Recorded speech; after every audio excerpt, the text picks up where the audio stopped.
My experience with the barn, man, it probably started for me in 2016, the end of 2016. I'm a pastor's kid. I was born and raised in the church, had my episodes of falling away, coming back. But in 2016, I was heavily involved in a church. I was on their board of directors, or church board, along with their mission staff. I was on staff. I wasn't paid by any means, but I was there at every single one. And some situations happened. I ended up getting really hurt, really bad, to a point where for 6 months, my sternum felt like it was split because there were so many relationships that were severed in a bad way. I got involved to a point where some stuff happened, and I just literally was like, I want nothing to do with your church, God. I love you, and I'll do what you ask me to do, but I want nothing to do with your church. I got a phone call from Jay at about the end of 2016 and said, hey, do you know we're still meeting over here at the barn? And I said, yeah, I didn't know that, but I will come. And I ended up going there, and for me, it was the first time being from a very churched background. You get to see men being men, that you don't have to fit a box that the church tells you that you need to fit into, like you have to do this, this, and this. You can just be yourself and God will use you. I didn't realize at that point in time that God was truly taking me on a journey that was a true representation of the Father, of realizing and going, I'm sorry that I was misrepresented in your life, but that what you saw wasn't who I am. It was a hard road. I don't wish it on anybody, but it's been one of those things for me to be around these men that come, to be accepting and to look at these guys and see how far they have gone and realizing that they're not perfect and they're not expecting me to be perfect, but expecting me just to be me. That realizing that each one of our purposes are different and we are all gifted with a dream that God has made us to be.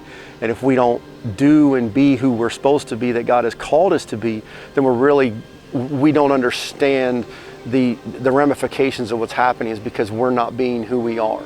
And this group has been so awesome because every one of us comes from a different walk of life.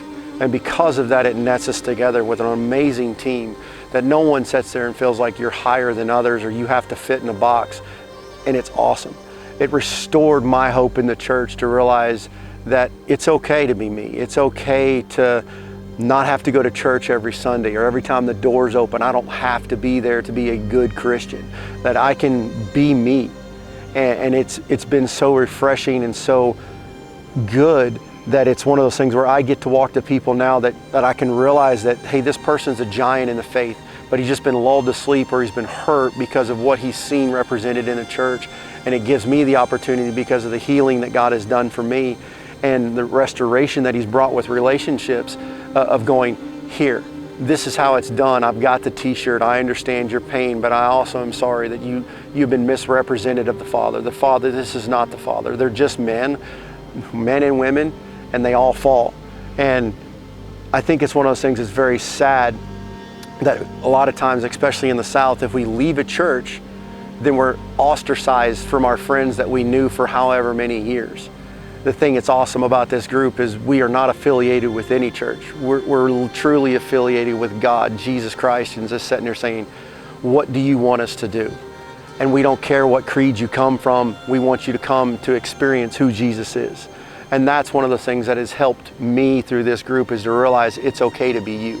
You are enough. And what you walk through in life, Jesus is the answer. And Jesus is the healing that needs to happen in you and for you. Because of all that happened in my life, it helped rewire a foundation. It helped me realize that we all have tables that need to be flipped. We need to realize that God is different, but he's never changing.